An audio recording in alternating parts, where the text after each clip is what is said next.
What's going on, Packers fans? Aaron Nagler here, joined by Cody Alexander, the founder and proprietor of Match Quarters, a former defensive coach. Cody, how are you today? Doing great. Thanks for having me on. Absolutely. Thanks for taking the time. I know we spoke a couple months ago about the switch to a new 4-3 scheme under Jeff Hafley, though I know there's lots of other layers to it, especially when it comes to third down packages, pressure situations. I just want to get, first of all, your impressions of what the Packers did on draft weekend, because look, you're a defensive guy and the Packers added a lot of bodies on the defensive side. Yeah, they definitely are painting a picture of what they want this defense to look like, completely rebuilding the linebacker room outside of Quay Walker. They brought they got a couple of corners and they got a couple of safeties. And to me, what they did is they showed you through that how they want to build this out. So each one that they took, especially the safeties, there's a plan in place for them. And then you can kind of have an idea. This is going to be a 4-3 defense that's probably going to spend a lot of time in nickel. Yeah, and let's start there as far as what that means, because I know we've heard it a lot. Brian's talked about it. We heard Matt reiterate it after the draft was over on Saturday. When you're talking about the base in a 4-3 and then moving to a nickel, can you explain to people out there what that means?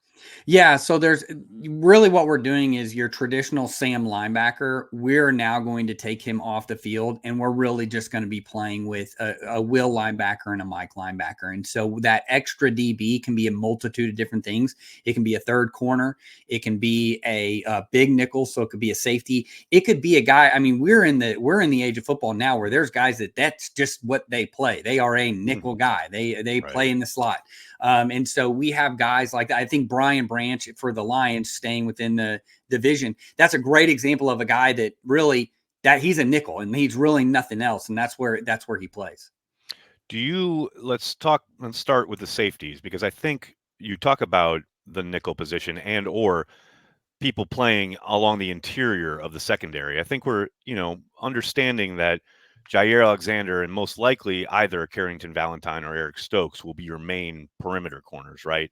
But when you kick inside, they did re-sign Keyshawn Nixon, but they got a bunch of guys in this draft who have a lot of experience playing along the interior. And you look at Javon Bullard, for example. That's a guy who I expect to compete right away and maybe even force them into some three safety looks. I don't know what you think about his skill set and how he fits in this defense, but I think these safeties are going to compete sooner rather than later.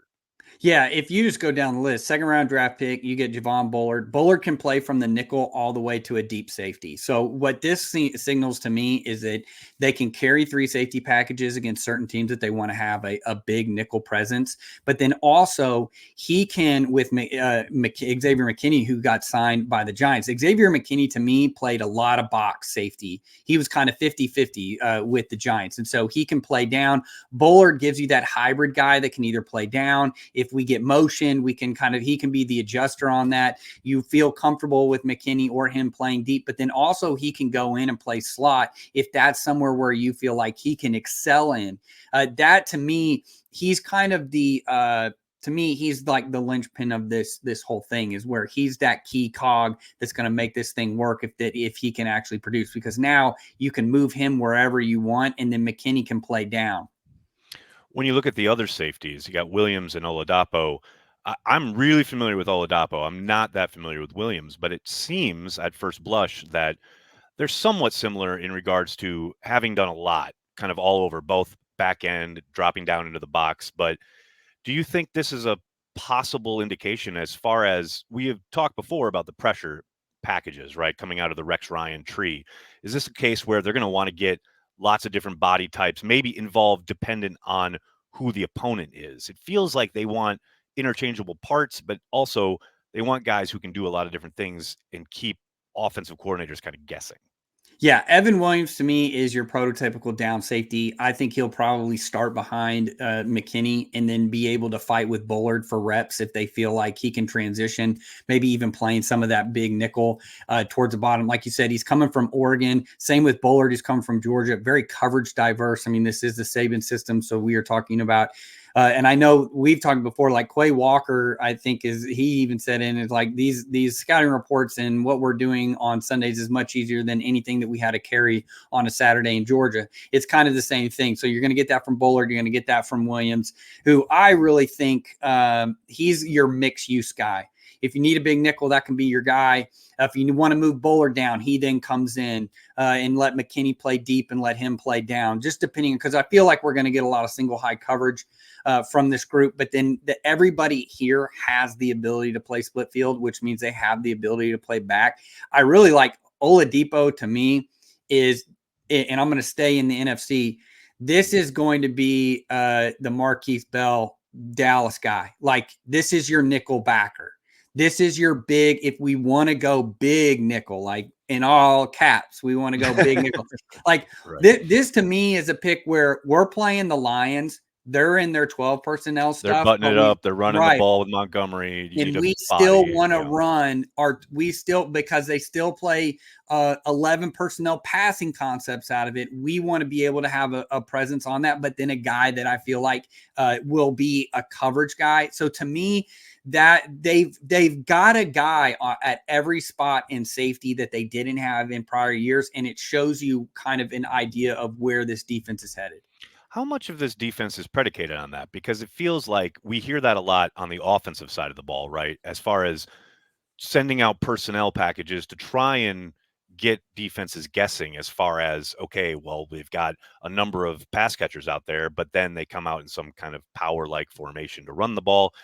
Feels like this defense is trending towards a place where they're almost wanting to dictate with their personnel as opposed to always kind of being reactionary to what the offense is doing. Is that something that is akin to this scheme, or am I reading too much into that? Well, I do feel like if you're going to play a lot of single high, you need moving parts in that nickel spot and that down safety spot so that you can match up. Remember, the NFL is a space sport. We've moved past it. It's a spread league now. You've got to have guys that can match up in space. And so what you need in the safety position, in which is ironic because the safety position a lot of times is kind of similar to linebackers, where it kind of like, oh, well, we'll just get a guy out of the draft.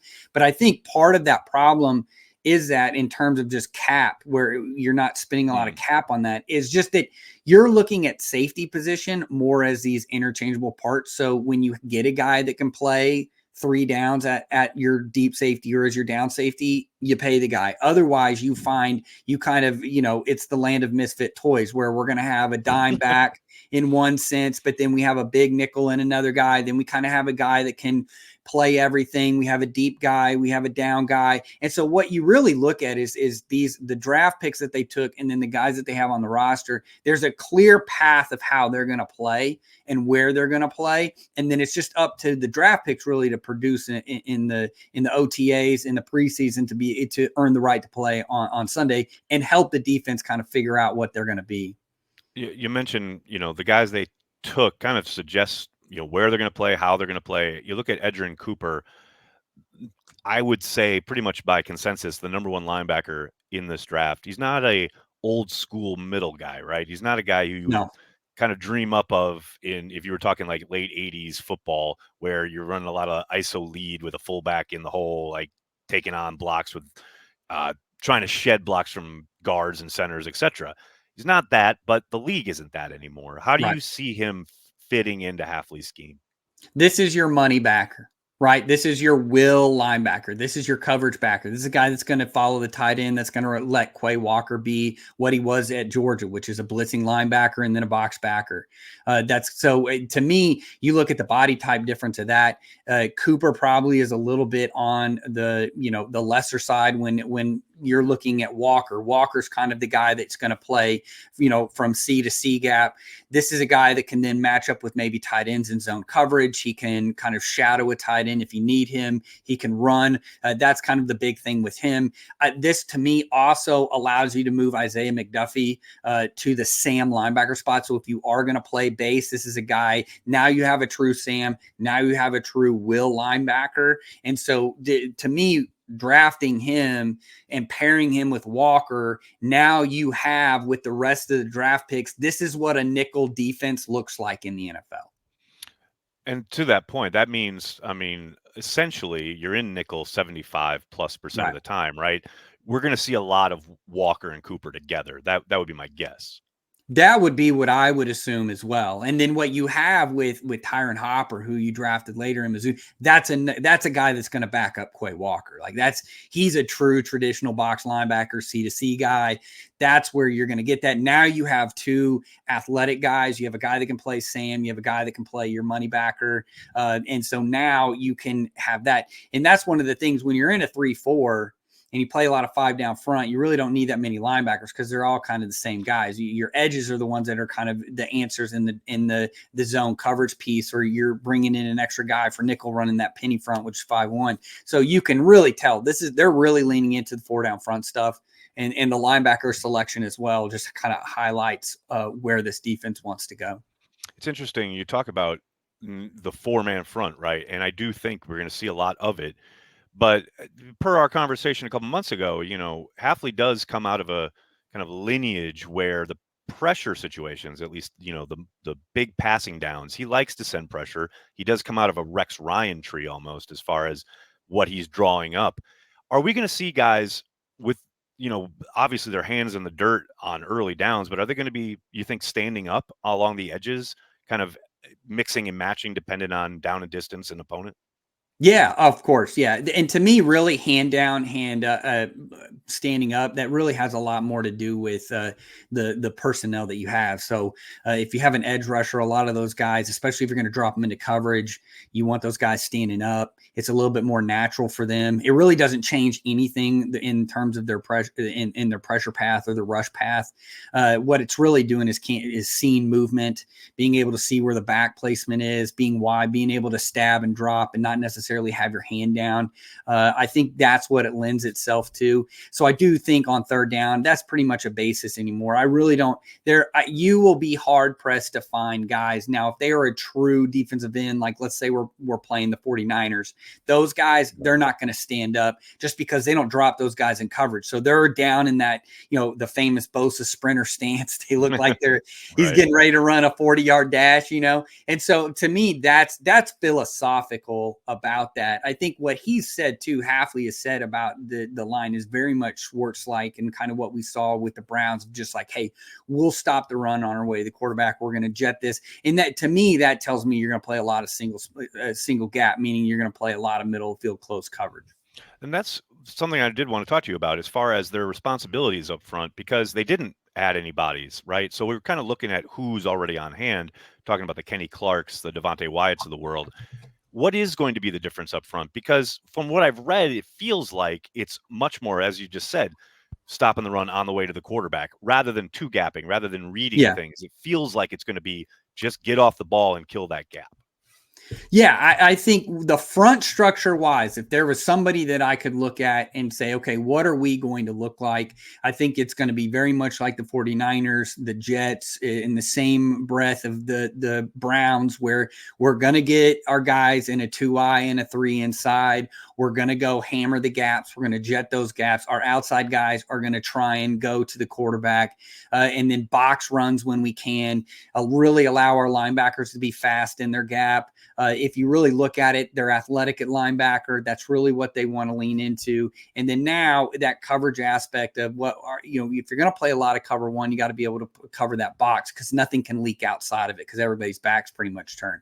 So to me, that's where we're going to get. I think listening to Hafley, it sounds to me like we're going to get a pretty good amount of cover one with a lot of vision quarters on the back end. So it will look, to me, it'll look a lot probably like what the Jets look like. Well, that's the hope because they actually have a good defense, and we haven't seen that in Green Bay in a very, very long time. One last thing I did want to touch on with you regarding the selection of Kalen King there. Yes. I mean, all right at the end of the draft, he had such a promising 2022. Pretty disappointing 2023, but when you turn on the tape, I think that's a guy who can compete right away. I mean, I'm talking about, Stokes and Valentine most likely having, the chance to start there, but I wouldn't be surprised if King isn't involved somehow. Is he either on the perimeter or I think he has played somewhat in the slot. How do you see that selection and how do you see him fitting in? Yeah, if you really look at the Penn State defense, I mean, the past couple of years, it has been very under Manny Diaz has been very man heavy. I mean, they have a lot of man reps. I do agree with you. When I saw that he was on, I was like, wait a second, I know that guy. Right. I was like, and if you go back, I mean, if you even go back, just a year ago, this is a person that was slated to be a late first round draft pick. He just didn't have a very good season. And then he slides all the way to the 7. I don't think he tested very well as well. But this is a guy who I think you can keep around as maybe the 4th or 5th corner that you might turn around about 3-4 games into the season, and you're finding ways to get this guy on the field. He is an outside man corner guru. That is what he is. That's what he does. I think he played like almost 80 to 85% of his snaps outside. Maybe he has the size and the quickness to move inside as like a 3rd corner in the slot, and maybe that's what the plan for him, just having, hey, maybe we're going to try. If he doesn't, he can still play outside. But yeah, I thought if you look for a late round steal in this draft, it's probably going to be King for the Packers, because if he can hit or if he can play like he did in 2022, you may have a starting corner in the next 2-3 years.